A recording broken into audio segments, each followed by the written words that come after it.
Yet another fascinating Premier League weekend, about as predictable as Harry Kane's dialogue in a post-match press conference. I think that the losers of this weekend undoubtedly are the betting pundits. As I said there, I don't think many people had Manchester City losing, Liverpool losing to Newcastle, and one person that was very happy to see that result definitely is our good friend, the True Geordie, who we have on here, as always, to talk Premier League action. So first of all, mate, straightforward reaction. Newcastle picking up a great 3 points against Liverpool. What was your thoughts on that?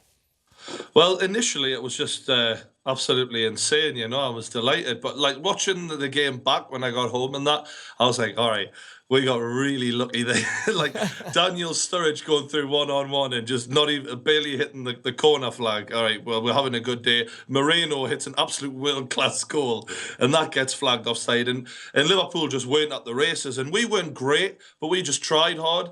And I think that this should be a lesson to all the Newcastle players. Like, if you turn up and you try, even if you're not great in that game, just try and we'll give you a chance. And yeah, we got lucky, but we were trying. And if we hadn't bothered doing that, then, you know, we probably wouldn't have won the game. So hopefully they actually put some graft in every week from now on. I mean, it's a roller coaster being a fan of such a team like Newcastle, right? And I mean, many people might think, oh, you're celebrating, but last week you were devastated. We had to talk you off the edge. But that's what happens when you're a football fan. You've got to take the good with the bad. When it happens that it is a tough week, then you're going to be passionate, you're going to be angry. But then when you win, I don't think you're forgetting that Newcastle aren't in a great situation, but I think you're just celebrating the moment because it doesn't happen that often. Yeah, it's relief as much as it is happiness with Newcastle, because I know how bad the trouble is. You know, I know how dangerous the season is with us, because when you've got a bunch of players who are mentally weak, you know that it doesn't matter how talented they are. Any game we are capable of absolutely collapsing, as we did at Man City, as we've done against Crystal Palace. So when we do turn up, you're damn right I'm going to enjoy it, mate. And I thoroughly enjoyed a few beers after the game last night. I loved how you called yourself the drunk Geordie.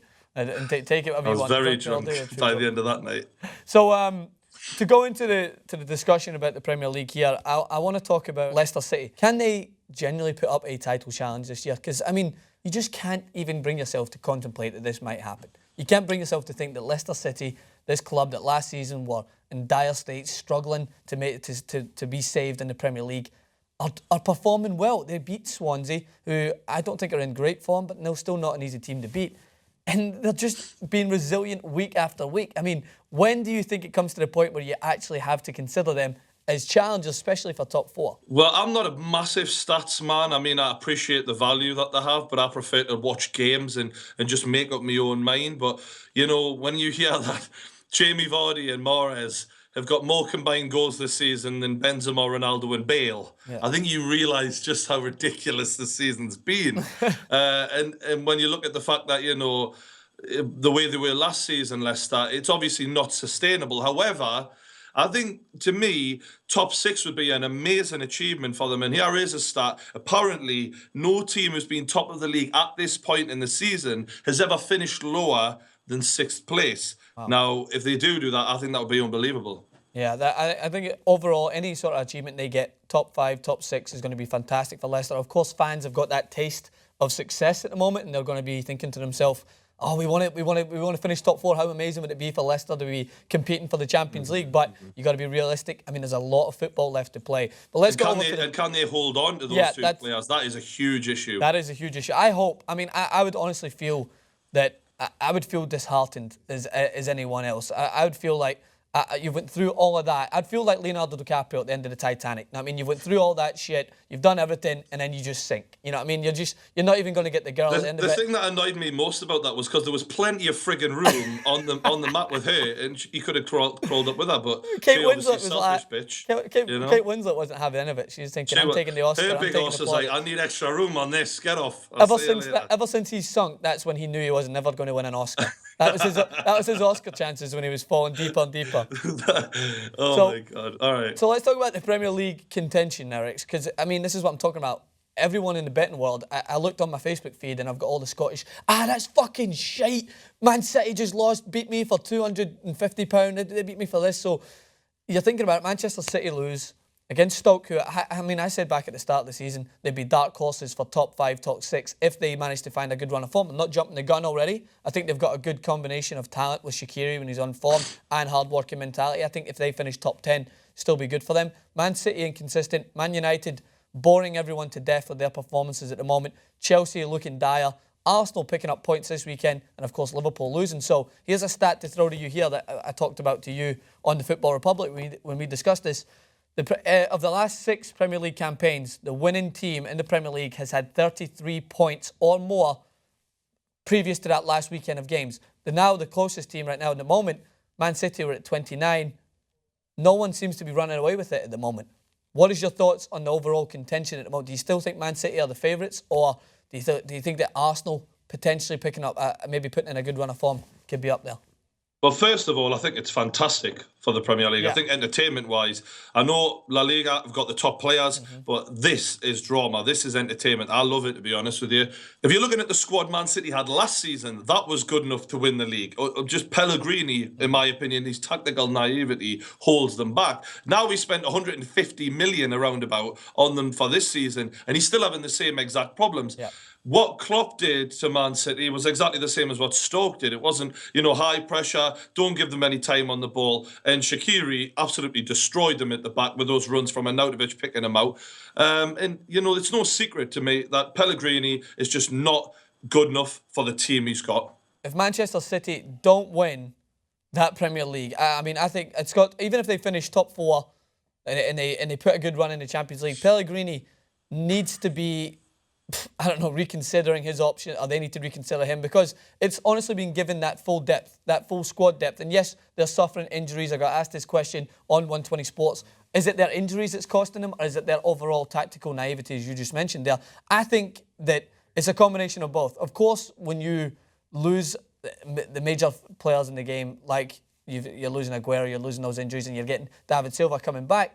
But this Premier League is going to be won on squad depth. It's going to be won on teams that can pick up these points and not slip on these clear banana peels. That's why Arsenal's victory, despite the fact that I want to give the plaudits to them, I'm still not convinced that things moving forward they'll be able to. To be fair, when you look at City though, 50 million roundabout on Sterling, nearly 60 million on De Bruyne. You've got David Silva, one of the best players in Premier League history. Wilfred Boney up front, 30 million. All right, you've got Yaya and company out in Aguero, but you've got class players there. You signed Otamendi for 30 plus million. What's he doing in the defence? Yeah. Do you know what I'm saying? They had 3 players out. Arsenal have got half their squad injured, and they're digging out results against a Sunderland team that not many people want to play at the minute. So I was more impressed this weekend by Arsenal, who took care of business and didn't have the excuses that Man City were coming out with. Yeah. So then we'll round up the clip on one last talking point, which just is, it's hard to watch. It's not hard to watch because I'm not exactly a Chelsea fan, but Bournemouth, they were so resilient.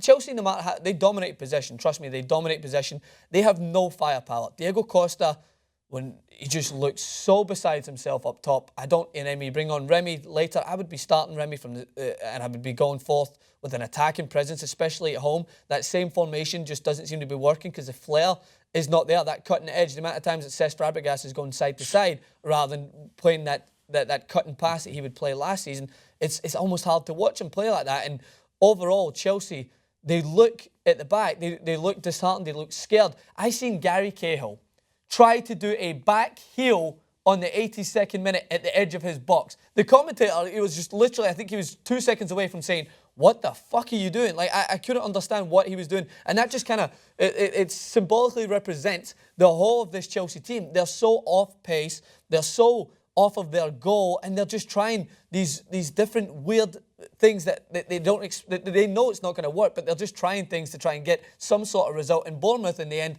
run away with a nice snatch and grab. They just run in, they're tough to break down, and then they get it was kind of lucky, but at the same time, you got to be there, you got to put those in the back of the net. They came away with a victory, and I think that was fantastic for Eddie Howe and the whole team. But what's next for Jose Mourinho on that Chelsea team? How they keep persisting with Diego Costa.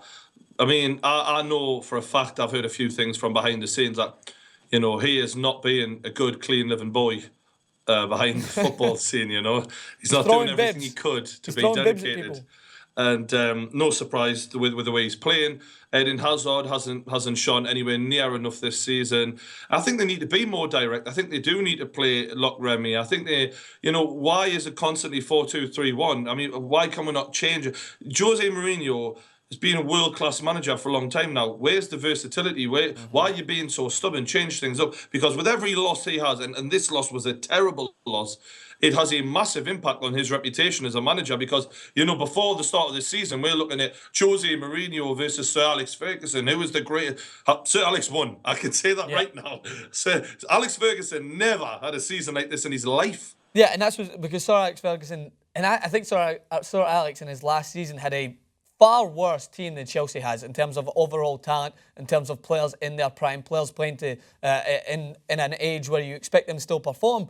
But he had that winning mentality. He had the ability as a coach to understand that things won't always go the way they're planned in the Premier League. I think everyone needs to be versatile because it never seems to go to plan. But Alex Ferguson understood what it took to win that league when you didn't have the best team or you weren't even playing in the best amount of form. He understood what it took for his team to drag out results. And Jose Mourinho has been tested as a coach here, and he's definitely not rising to the occasion. He's got no answer, mate. No, he's got no answer for this. He's playing the same formation that you just mentioned. You're playing against Bournemouth at home. Why not go with a 4-3-3 or a 4-4-2 at least and try and be a little bit more attacking? Pedro, it's hard to watch someone like him who you've seen being used so sparingly at Barcelona but so talented. He looks feared. He looks scared to be in that Chelsea shirt in front of that. And the fans aren't exactly turning against him. That's the weird thing. The fans are still trying to support. They're not completely resulting against storming out of the game or leaving early or booing. They're still trying to stick by their team, and that's what I'm saying to them. How much more do you need to try and change something up? Mate, how much more incentive? It's madness, mate. I mean, Newcastle United, we've had one of our worst starts to a league in history, and we're only 2 points behind Chelsea. It's insane. I can't believe it. Unbelievable. All right, well, as always, this is, as you mentioned there, have your thoughts about what league has the best players in it. Have your thoughts about what league stands out to you. But this is why I love the Premier League. This is why the Geordie loves the Premier League. Head over to his channel. Fantastic coverage over there. I'm sure it was a happier video this week with Newcastle winning that result. So go over there and check that out. Check out his gaming channel. Also check out the Football Republic, which we're both on talking. We've got a clip coming soon, which you might want to check in and maybe start a petition to see if it was a rightful decision. And I'm not going to say who won, but I think you can tell by my disgruntled face that something has to be appealed. All right, come back again. See you soon.